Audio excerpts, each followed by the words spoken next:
Hello, and welcome to another week. What is this, March 26th?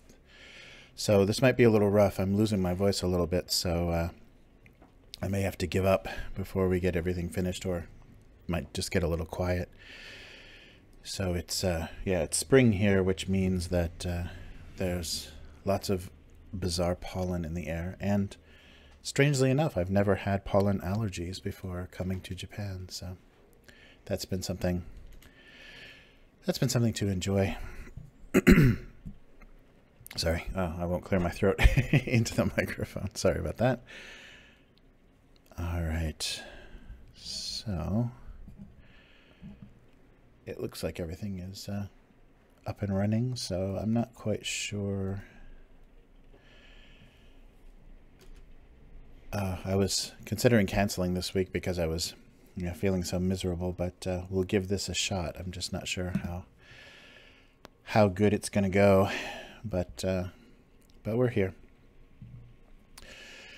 So let's get started with just a little warm up. Yeah, so I didn't really have a huge idea for topics or anything for this week. Like I said, I wasn't sure if I was going to make it, but yeah, I guess I'll see. I guess I'll see what happens. Let me get this from talking back to me. All right, so again, we're going both to YouTube and Twitch, so hopefully the quality will be decent and you can watch it wherever. And yeah, let's see. All right. Yeah. It's a little bit slow. So yeah, you can't see. There's not much of spring coming behind me, but yeah, it's in end of March, so everything's in full bloom and very, very Japanese looking at this point. But that also means that some bizarre, we have a lot of really strange kind of pollution here. I think that's thanks to all the lovely, dirty, manufacturing that goes on in Asia. But we get what they always complain about is yellow sand from China. And I'm not sure if that's one of those like strange combinations of industrial pollution and then whatever they have kind of geologically in China that can mix and blow all the way over here, but it's a pretty disgusting mix, and it's a real fine particle, and it seems to really get on top of you if you get an allergy to it. So yeah, I've been feeling pretty miserable, but I will try to refrain from turning this into health talk, but just to give you an update on why I'm sounding a little odd and why my voice might actually just go away in the middle of all this. But let's see. So there's a piece of cake. Sorry, I'll try to turn my head and clear my throat. I keep forgetting I'm doing that straight into the microphone, so I'm sure that sounds wonderful. All right. Not quite sure where I'm going with any of this, but yeah, there was something. Oh yeah, I was listening to a podcast last night that was talking about kind of origin stories. It was a bunch of, I think mostly filmmakers, people that do short films and things, but talking about how they got started and their inspirations and kind of the people that really affected them. And I think I've touched on this before in relation to this cartoon. The people that really helped me get going and get serious about doing the cartoon, when it was just kind of a little, distraction for me for a while. Although, I was doing it daily for a while before anybody really saw it, and that really helped kind of cement the style, to really figure out the voice, the tone, and the style and the look of everything. That helped a lot. And I would recommend anybody that's kind of doing that, if you're having something that you're working on, just go at it as much as possible, and definitely with a critical eye. Don't that was something that I thought of over the weekend too. There was in Japan, they have little English contests for kids where they practice like a memorized little poem or play or speech or something. And I was realizing, listening to some of the kids, that they don't really have a sense of how well they're doing, and they're just kind of robotically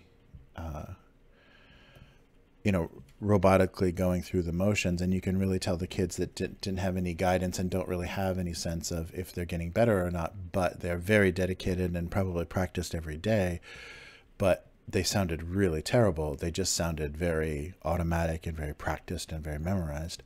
So I think that's an important thing to think about if you're doing something, especially something kind of small scale, like like a web cartoon or something, where you can actually produce it at a pretty decent rate, is be self-critical and really be able to push things in an interesting direction, and be aware of what you're doing, and just don't robotically kind of produce something and never improve, never get better.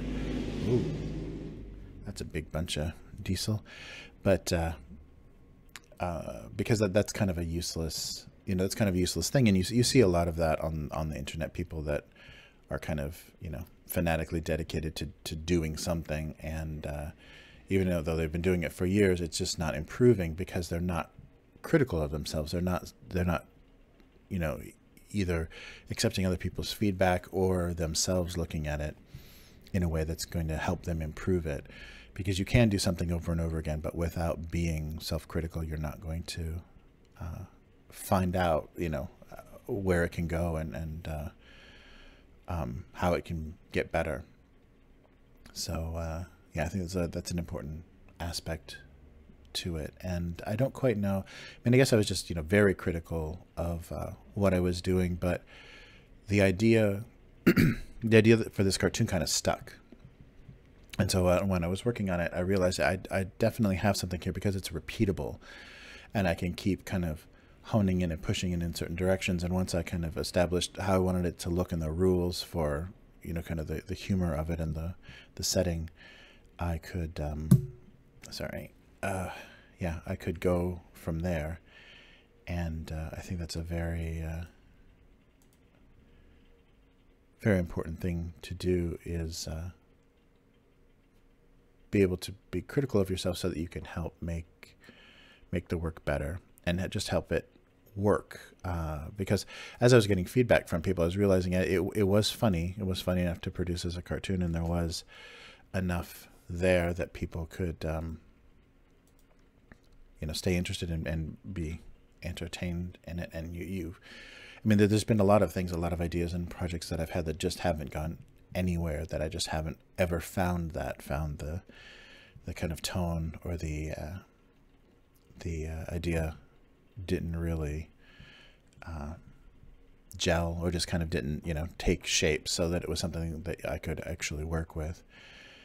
And yeah, and I did spend some time, especially in undergrad undergrad art school, kicking around ideas that just didn't really go anywhere, never became films, and were just kind of images and things that I had that never really got fleshed out, or never really took shape.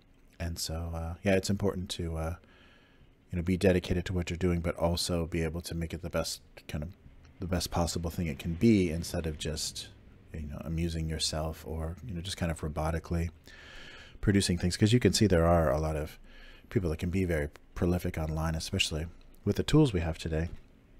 But the work that they're doing is just not very interesting, and they're not even paying attention to it. It's kind of like, you know, if you've been stuck with somebody that just kind of, you know, rambles on about nothing, that's just able to kind of nervously talk about, you know, whatever's going on in their life. And there's not, you don't really get a lot out of it because they're not self-analytical or self-critical. They're not thinking about about what they're saying or why these things are happening or whatever. They're just kind of giving you this recount of things in their lives.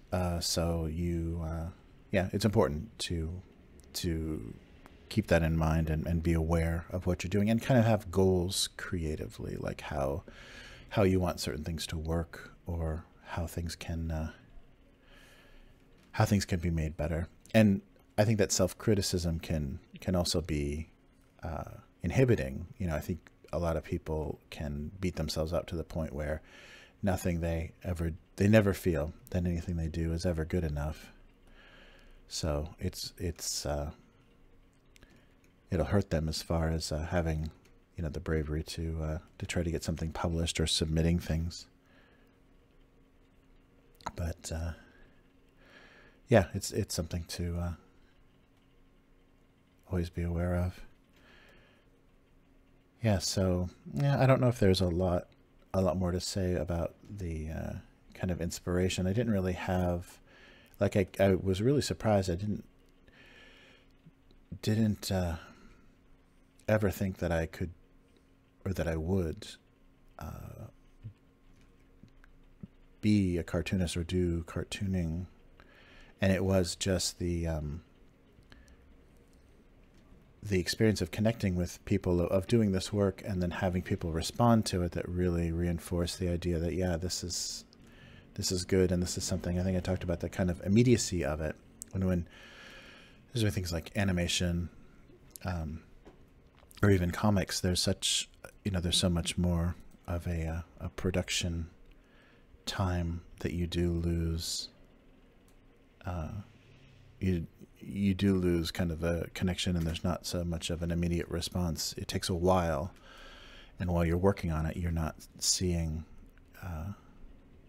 you know, you're not getting so much of a sense of what you're doing, and getting people's reaction to it.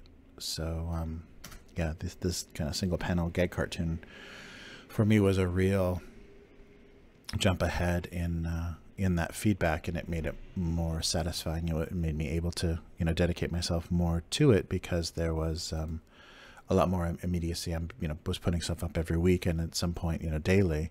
So you'd have people reacting to things, and that definitely keeps you motivated. And that was just surprising for me that I enjoyed that so much, and that I really kind of stuck with that. Yeah, so I'm definitely a bit out of it today, so we'll see. We'll see if I can actually get anything done. Yeah, but as far as, you know, kind of inspiration and motivations, I think I've hit probably just as many inspirational, you know, kind of nurturing teachers as I did people that were just roadblocks. Yeah, and especially in undergrad art school, I noticed that for the, you know, first year students, they didn't care.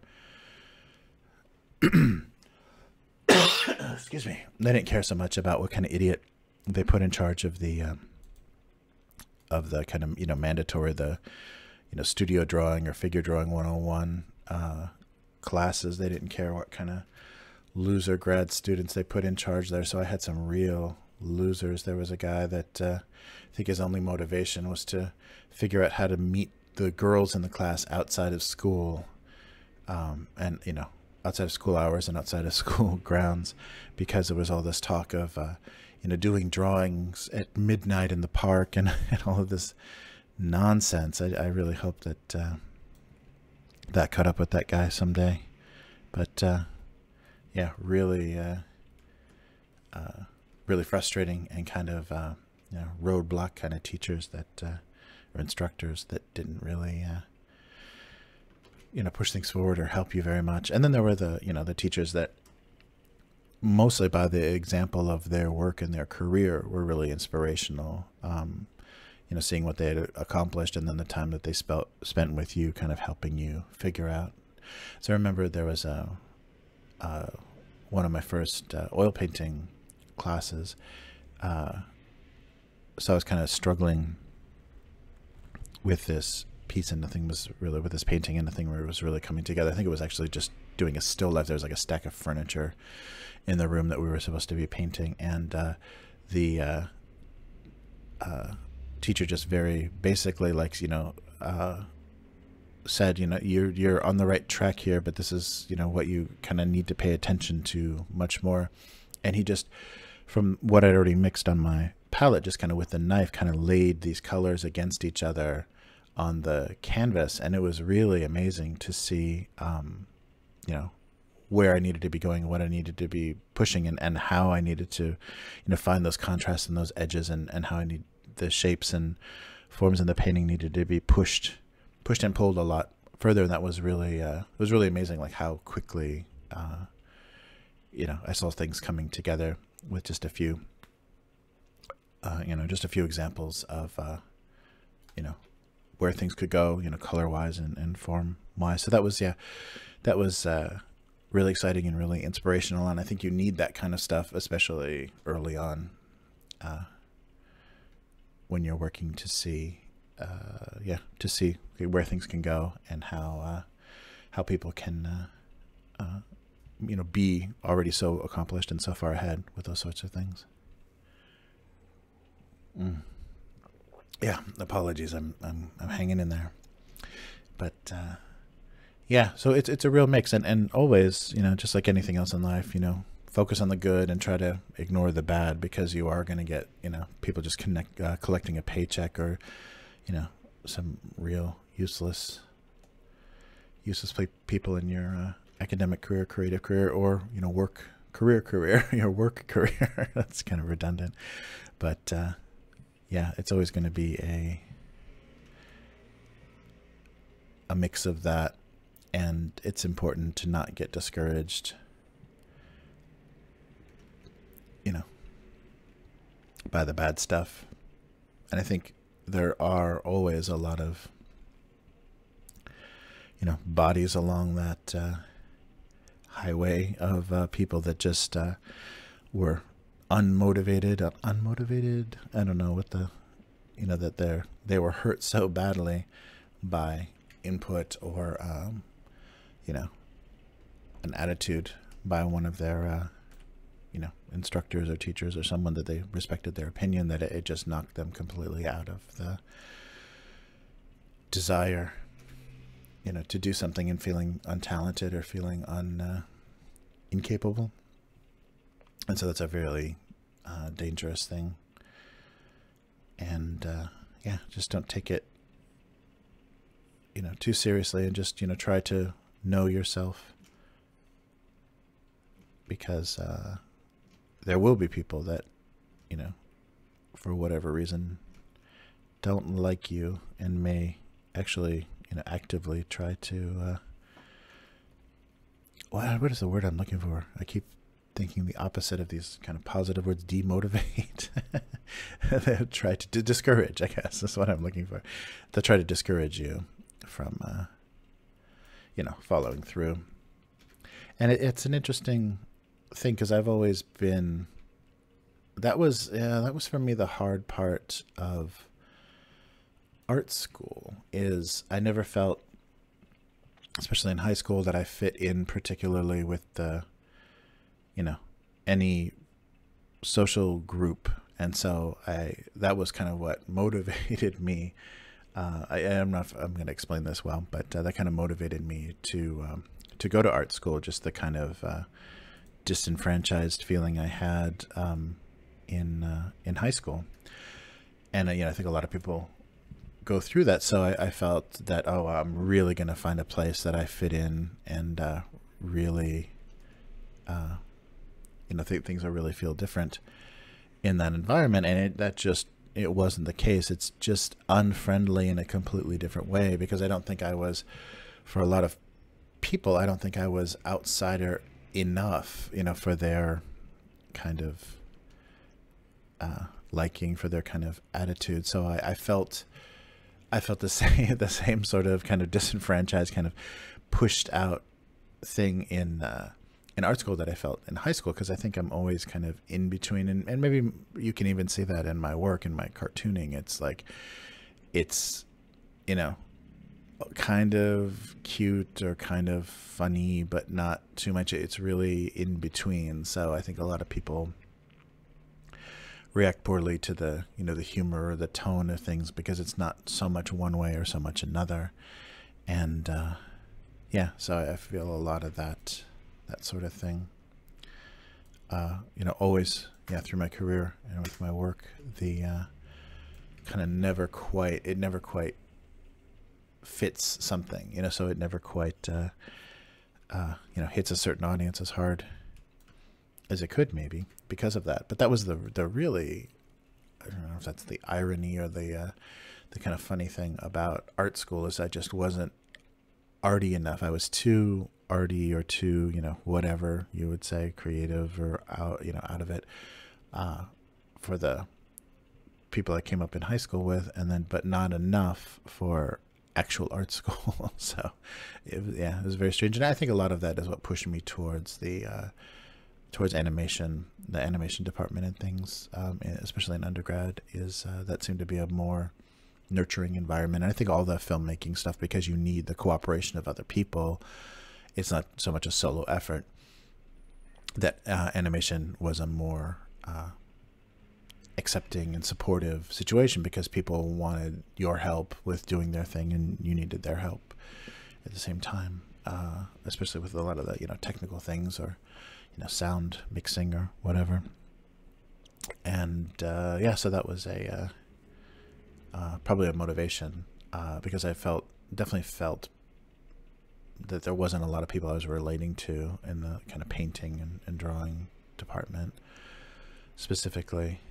And I'm not sure what that is. I'm not sure if there's like an early competitiveness or something, but yeah, I just remember in a lot of the first year classes, because you're not really, you're kind of given a sample of everything that's going on. So you're doing a lot of different kinds of projects, but it's all, fine art related, and you can choose to even go, into ceramics and textiles and whatever.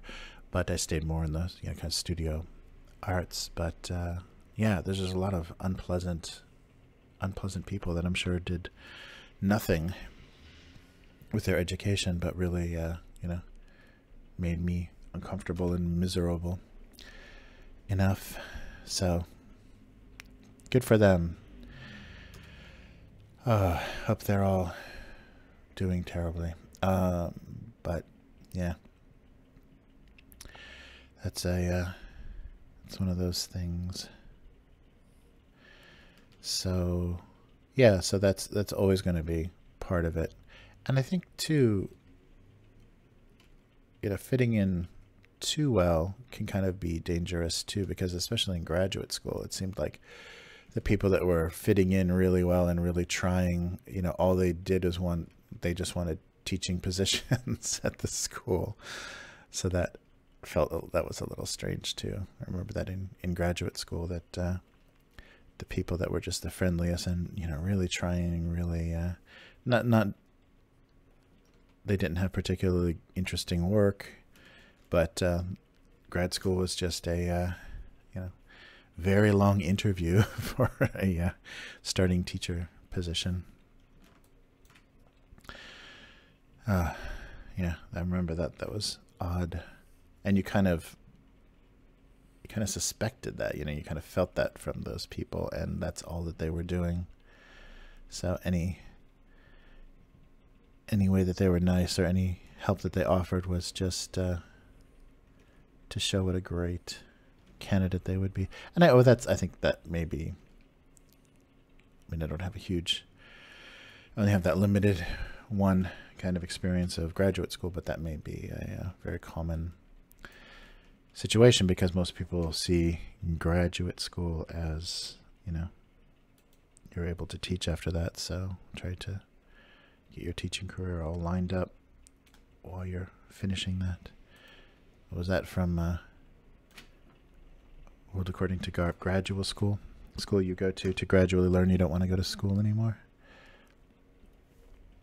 That's pretty much what it is. I mean, it was the situation that I was in. It helped a lot because when I was out of school and applying for work, the school's reputation, really helped me get interviews and get, noticed when I was trying to find work at, different companies and design departments. That was a huge benefit, but at the same time, I don't think the education itself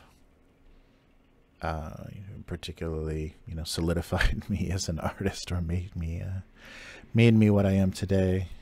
And in my case too, there was a lot of complication as far as I needed to be working by the second year, maybe even in the middle of the first year. I was already working full time, so just taking evening classes to finish, and yeah, that was pretty miserable. Oh, look at all this now. Still not quite sure what I'm doing, but I think I'm hanging in there, at least talking voice-wise. I haven't the little bit that I've got, I keep at it. Wow. Oh, let me test the chat real quick.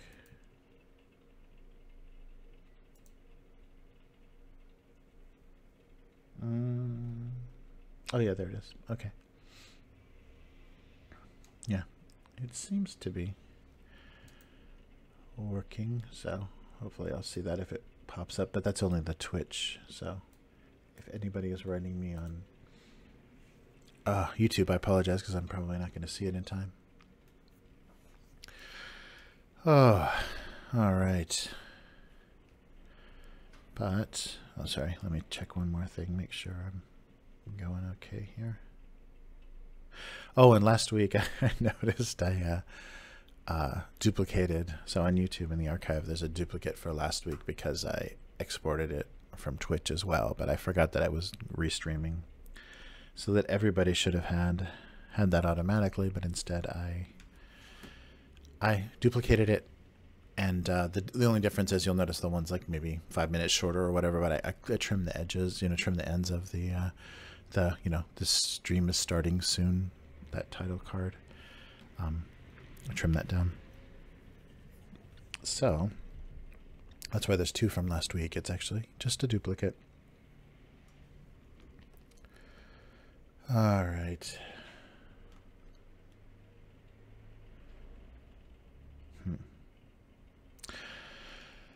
All right, where am I going with this? 44, 46.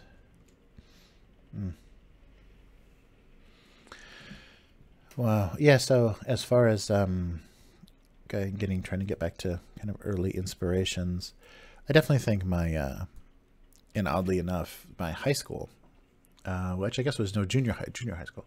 My junior high school art teacher, and actually even maybe my kindergarten and first grade art teacher, were big motivations for me because I had so much enjoyment in art class and always tried to go so far beyond what the class was doing that I really noticed that I had, not only did I enjoy, but I had a lot of ability to kind of extend what I was doing further. And yeah, that happened a lot. So, and I guess it, like a lot of people, whatever, whether it's sports or spelling or whatever, the things that you start to get recognition for or gratification for, you kind of stick with as a kid. And art class was kind of one of those things for me, where it was very, inspirational. So I had a art teacher in junior high school. I think who was also the football coach, and so most most of the kids, a lot of the boys I remember, especially the ones that went out for football, didn't like him because he had a real temper. And that even came out sometimes in the art class, throwing erasers or just, kind of going off on people, not rinsing out their brushes well, or, whatever small thing. But I always enjoyed that. I think he was German. I think it was like a German, temperament. But anybody that I ever, talked to about him, oh, I hate that guy, because I guess he was a real rough coach, and I never saw that side of him. I went out for basketball, not football, so I never saw the angry coach side of him. So, but he was always very supportive and very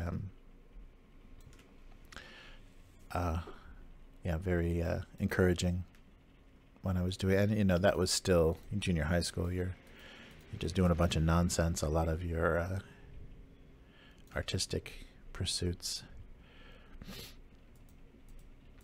or artistic projects are just, copying things. And but still there was some, there was a lot of nice, there were a lot of nice things that I enjoyed from, from that time. And it was very inspirational, how far, you could push things, and when you put in extra effort or did extra things, how, satisfying that was. And yeah, so that was always my enjoyment of even the earliest art class. Yeah, that's so funny to think about.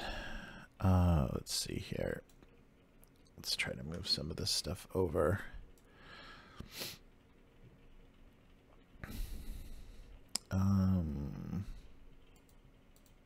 Yeah, I think I definitely want the shot glass, which is where? There it is. Shot glass. And I'm not sure what else. Yeah, maybe I won't use that. But the yeah, all that stuff, everything counts in large amounts.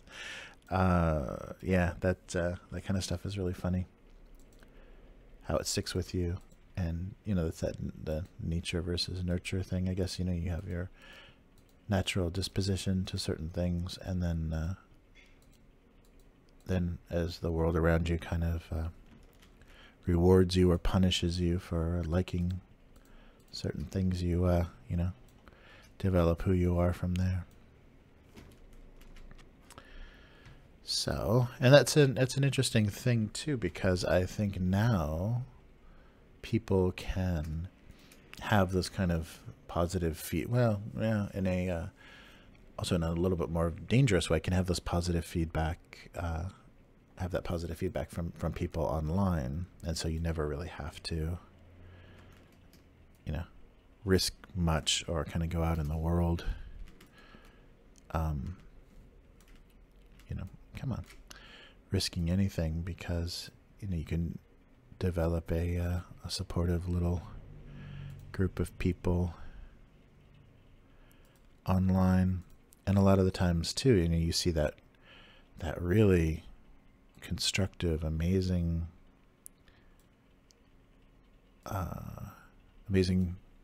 criticism online of, cool, I like it, that sort of feedback that doesn't really do anybody much any good. But I think a lot of people live on that stuff that feeds them and gets their gets them motivated. And I guess developing any sort of audience, that's going to happen. But yeah, I think I'm just going to do shot glasses over here. Oh, sorry. I was trying to stay out of the microphone. I think this is all allergies. I'm so sorry. Yeah, this is all just whatever. Industrial waste, whatever I'm choking on right now. It could be pollen. Who knows? But yeah, there's a lot of mysterious nonsense here in the air that we get to enjoy this time of year. So you get to enjoy the sound of me choking on it.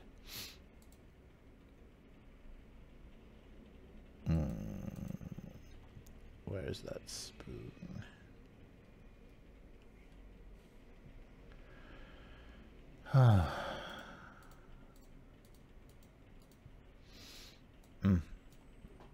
All right.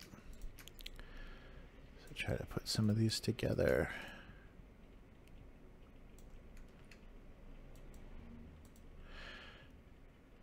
Yeah, actually, yeah, I guess I can use this.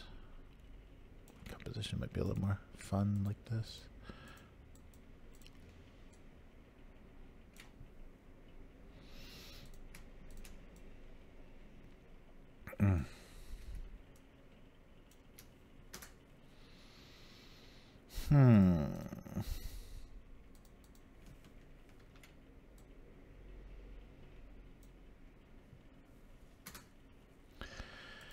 Oh, all right. Well, I guess I guess I just ran out of things to say.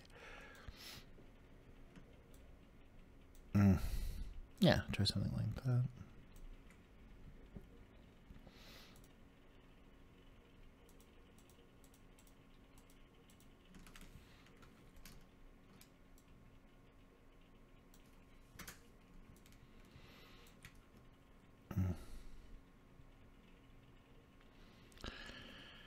All right.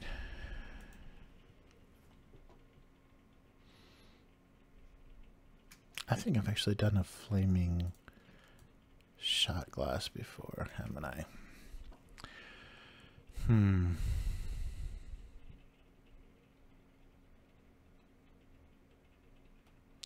Yeah, well, let's see. See how this goes. Yeah, I think I'll go with that for this guy.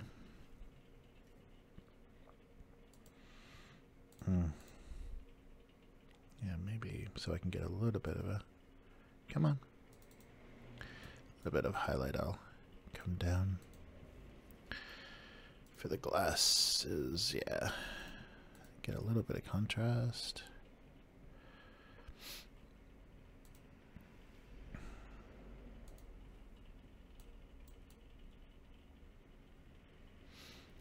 Oh, okay. Yeah, now I think it's getting hard to talk.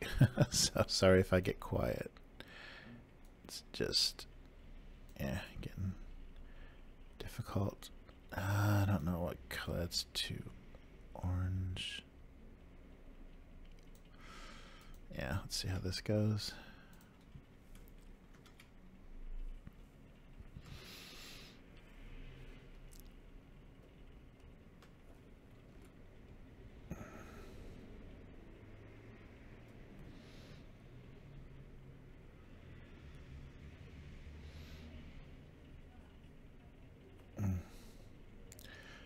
All right, so just putting some liquid in these glasses, and I think I'm gonna do a, whoa, something didn't get closed. I think I'm gonna do a like a lighter, color on top, or maybe just a highlight.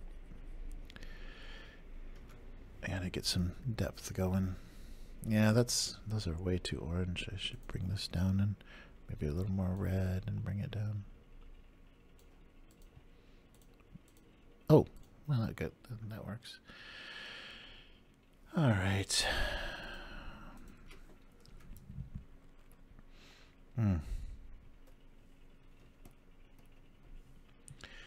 Yeah, so because of a construction project around our house, we don't have the same wonderful spring that we used to have. They cut all of the old trees, and literally, like, trees that could have been 100 years old. They cut them all down around our house because they were doing construction on these very old stairs. It could have been 100-year-old stairs in front of our house as well, because there was a lot of drainage problems during the heavy rains, and they do get some pretty. There's a rainy season in Japan that gets pretty brutal, pretty heavy rain. So to help deal with that, they did construction. They replaced the steps and made them more old people friendly, like everything else in this country. And then they tore out all the trees because the trees were old enough. I guess the root systems were very difficult, to deal with, as far as how you would, you you couldn't work around them, and they needed to put in some pretty heavy duty drainage to make sure that everything in the everything that landed on the stairs, because previously the stairs could end up like a big waterfall at certain times, depending on how heavy the rain was, and I guess it's a little treacherous. What? I can't even. Oh, that's right. No, I did separate that. Anyhow, so this is our first year of not having anything beautiful to look at, and not, barely even knowing it was spring around where we are. So that's sad. But just think of all those old people now that can easily climb to the top of the mountain because there's a handrail that goes all the way up.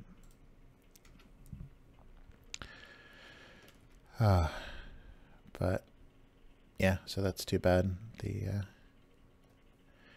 spring isn't as dramatic now because you don't have that. It was actually on either side, like a tunnel of cherry blossoms all the way down.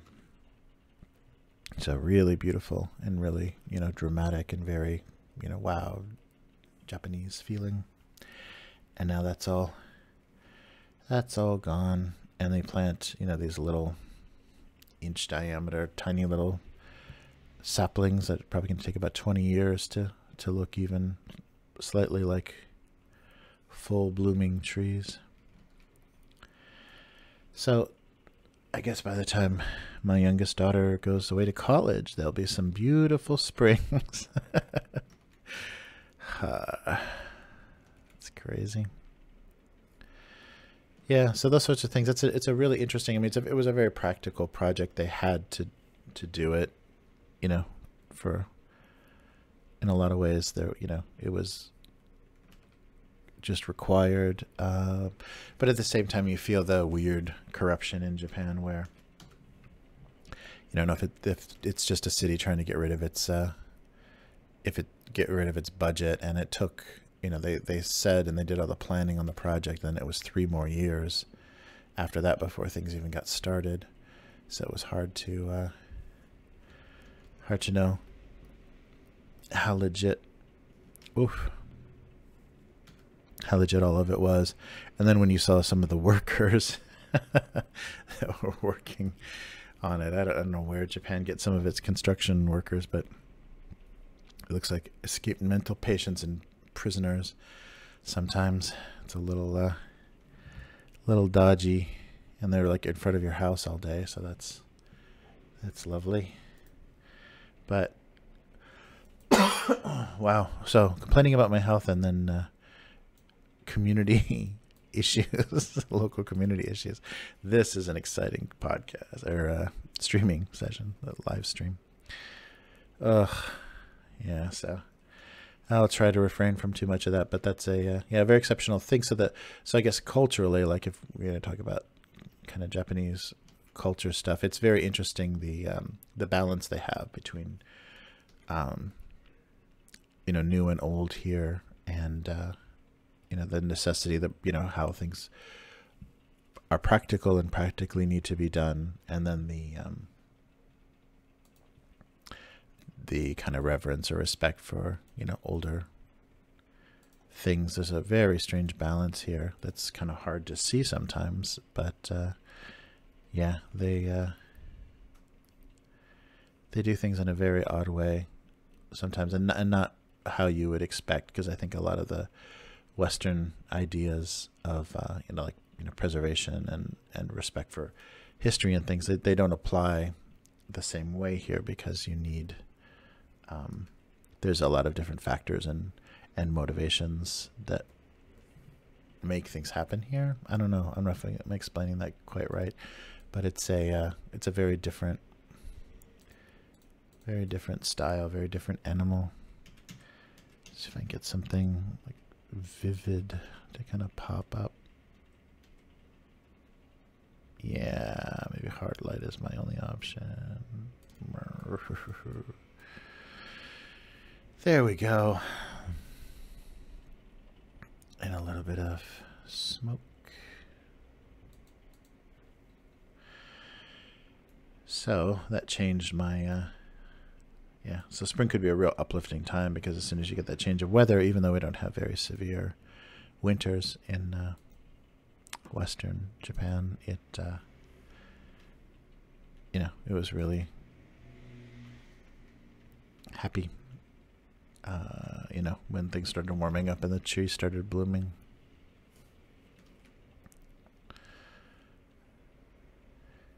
But no more. And the sad thing is, so they replaced the trees, of course, but it's going to be, you know, generations before, you know, you see them again in their former glory.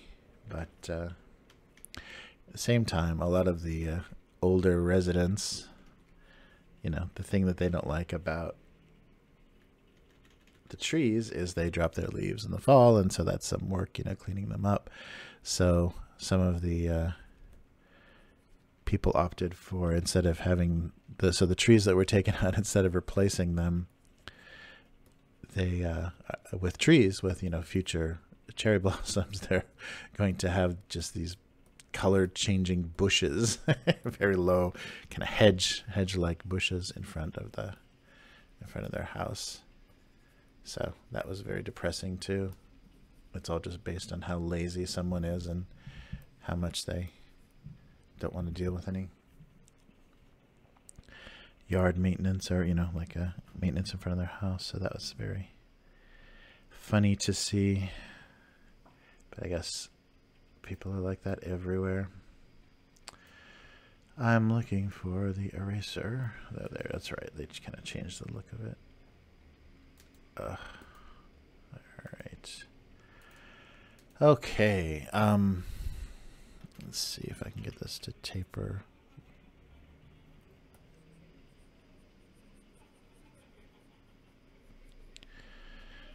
Oh yeah, I think they're building an apartment building down here.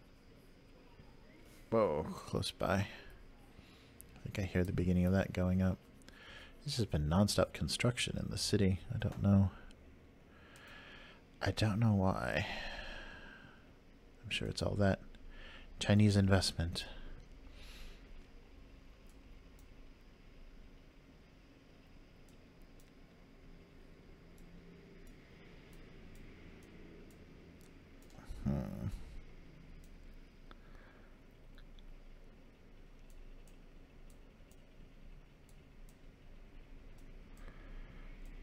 Yeah, I think lighter the better.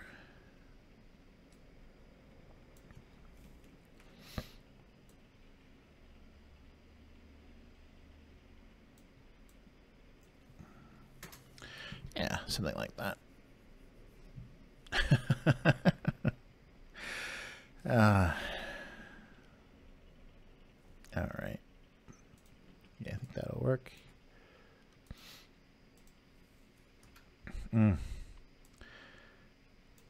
All right.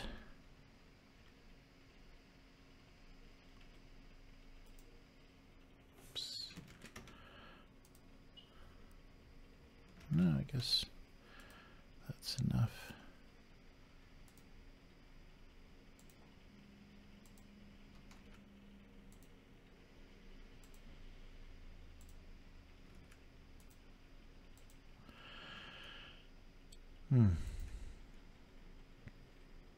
All right, some sort of flaming shot. Oh, all right. And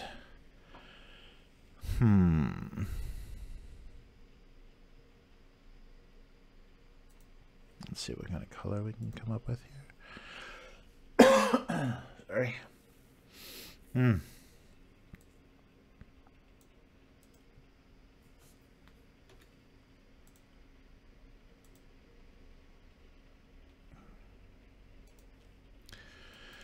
Oh, wow. So I've got the Design Festa coming up in May in Tokyo. I'll try to post something about that before it happens. That's a really interesting show. If anybody listening can get the chance to be in Tokyo, it's twice a year. And I think they even have a young artist show as well, where anybody under 30, they have their own show, just to kind of encourage, very young artists. But yeah, that's a pretty amazing show. It's like a giant art school millennial, or not millennial. What are those called? Centennial. What are those called? Those big shows. Those big shows that galleries or cities will have. International art shows. So I mean, but it's mostly Japanese. It's mostly Japanese students, but it's fashion, music. And then all sorts of different kinds of goods, and there's some artisan stuff, but mostly fine art, and then a lot of live painting things. So people have these large, like 3 meter by the live painting is really big backdrops that are just primed white, and that people do drawings and painting on throughout the course of the show. And it's a 2-day show, but I think they could actually start the day before.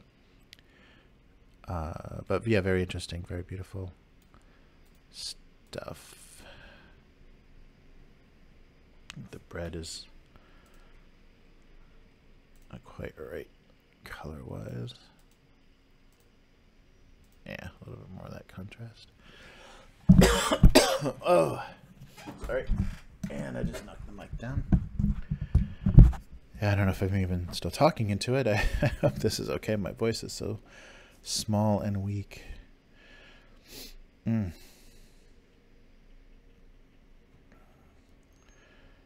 All right. Maybe some tea in the cup.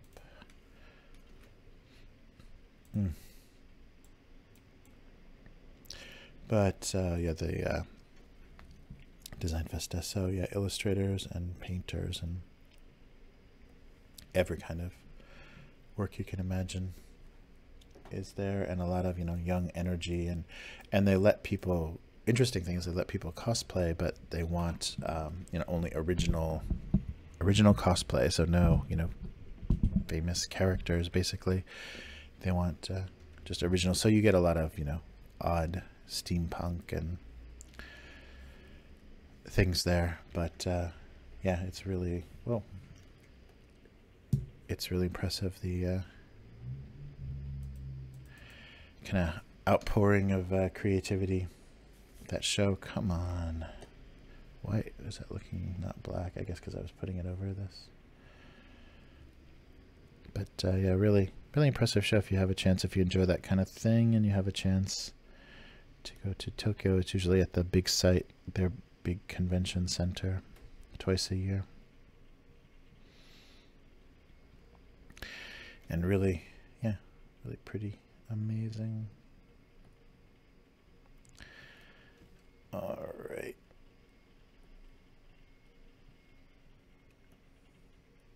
Okay, so the bread, actually,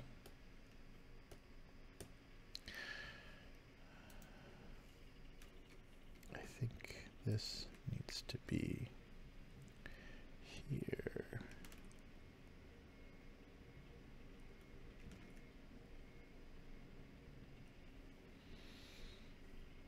A little bit. Yeah, there we go. A little bit more contrast there.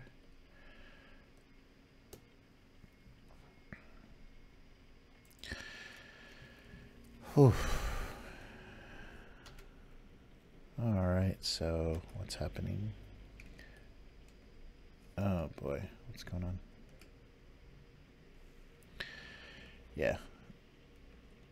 Are dragging a little bit here, it seems like.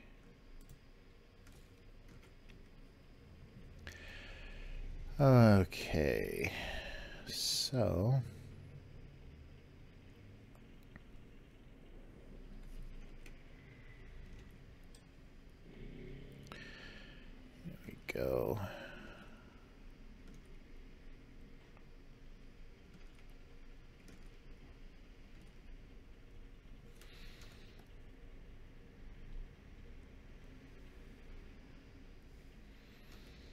Okay, I think that's working enough. Oh, all right. I might actually get through this. I hope you can actually hear me. I know my voice is very small and weak today, but I didn't want to risk completely losing it, so this is kind of the best I can do without risk of having to stop.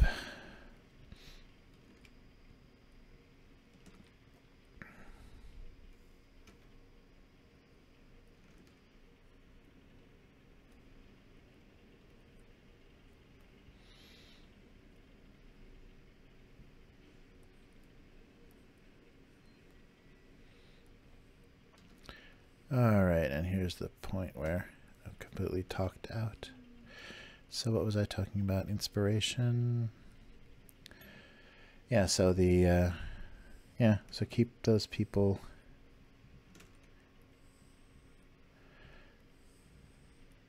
always in mind when you're thinking back to this, those people that inspired you, because they probably don't know it. Just the little bit of teaching experience that I've had makes you realize that that's a really unappreciated, really miserable thing. And if they can feel at all that they've had an effect in somebody's life, that's pretty huge, because for the most part you don't have any idea what you're doing as far as the effect that you're having as a teacher. So is this close enough? Oh man, I don't know. Sorry if the whoa, there we go. If all of this isn't working. Yeah, the speed seems to be okay.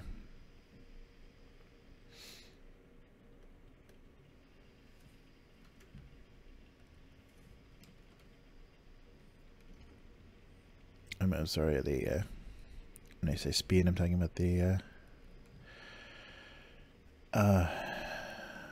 the stream itself seems to be going okay.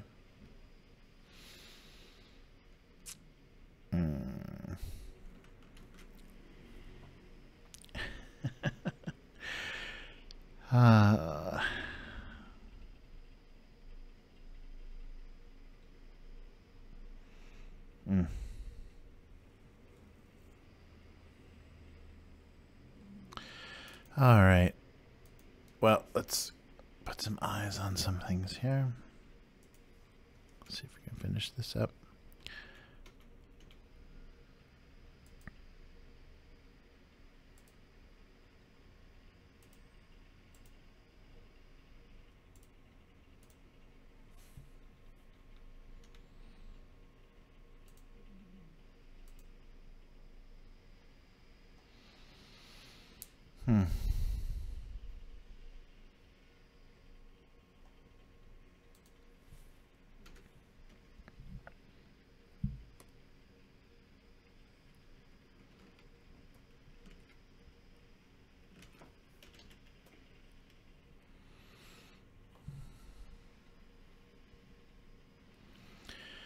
Something like this.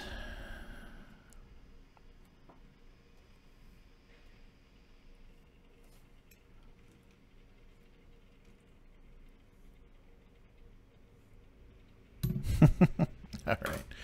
Something like that. So, in a break with tradition, they were trying to start the sandwich. All right. Sorry. That was this. So here you go. So Mitsuya Cider Company. So they're a very, very old soft drink, and they do a lot of amazing flavors. So this is the ume, the Japanese plum flavor. They do all sorts of fruit flavors, and they're all kind of regional citrus fruits and things in Japan. But yeah, amazing. So that's what I was opening into the microphone. Okay, so let's do some writing now.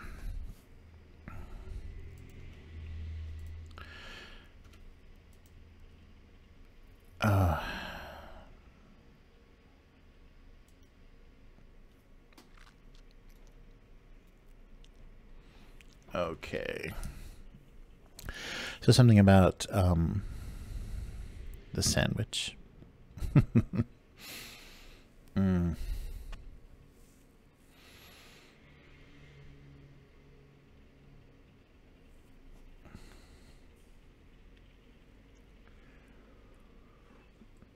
Mm. Thank you for hanging in there today. With me, this has been brutal. And I don't know how great this is going to be on the replay, but if you turn the volume up really loud, maybe you can hear me. Okay. Oh. So I'm thinking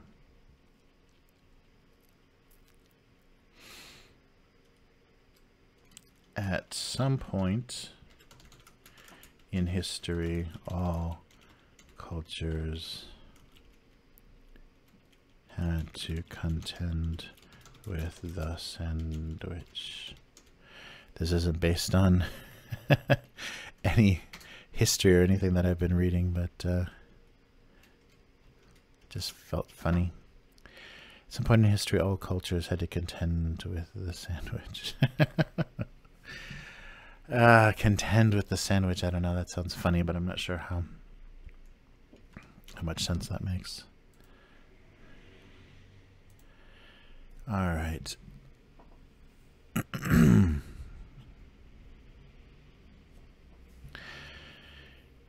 They were comforted to know that a flaming shot would contain less alcohol.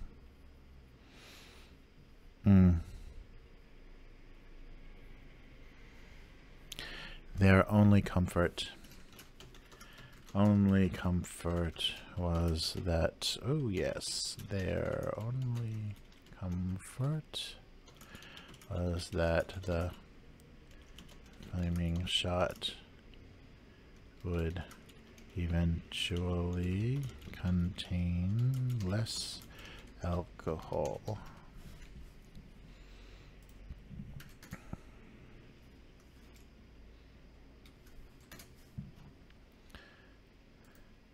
Their only comfort was that the flaming shot would eventually contain less alcohol. I think that's going to work for this guy. At some point in history, all cultures had to contend with the sandwich. I don't know. Yeah, I don't know.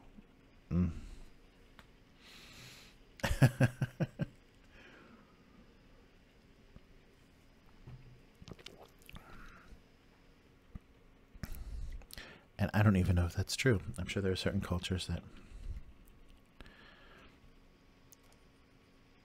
Oh my goodness. Keyboard shortcuts are not doing me any favors today. All right.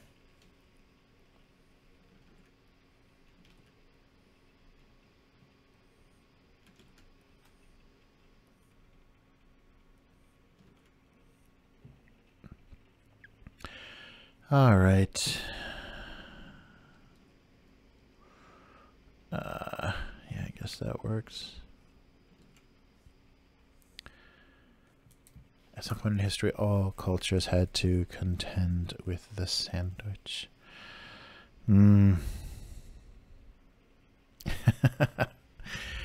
Oh boy. All right. So let's see here.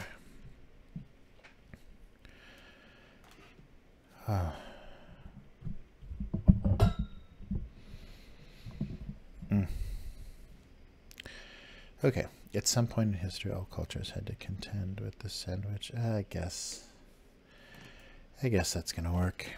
At some point in history, all cultures had to contend with the sandwich.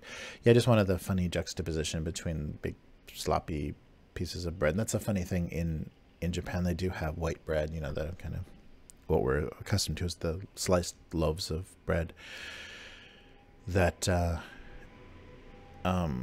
they make pretty thick. So you buy a loaf, it's about half a loaf, or maybe a quarter of what you would regularly expect for a large loaf of bread, and it's sliced either in 4, 5, or 6 pieces, and it's the same amount of bread, but just the slices are thinner, depending on how many of them there are. So 3 or 4 slices would be very thick, heavy slices of bread, and those are really good for toast and things in the morning.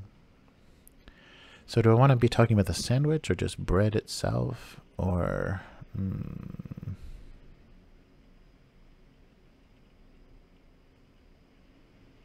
I don't even know what sense that even makes.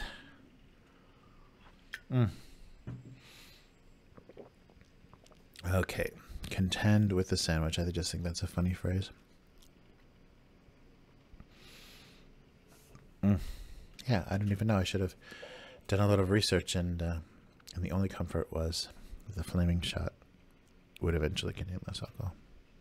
Their only comfort. And I guess I don't have to do spell check on the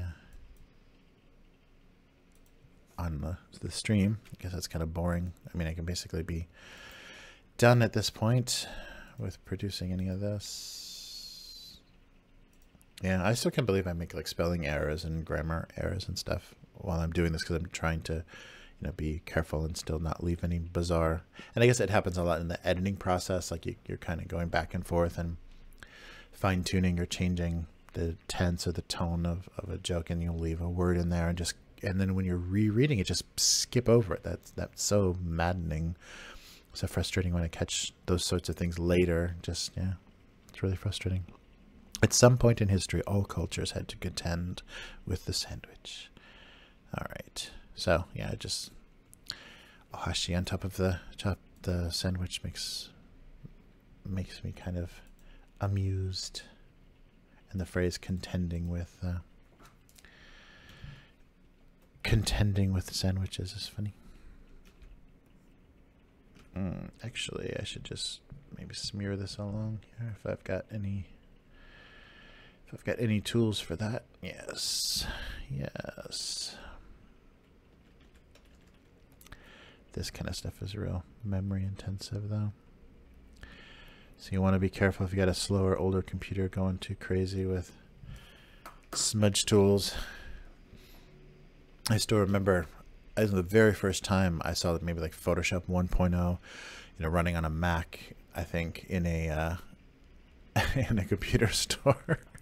I literally, somebody had sized the brush, you know, itself up to, you know, this size on the screen.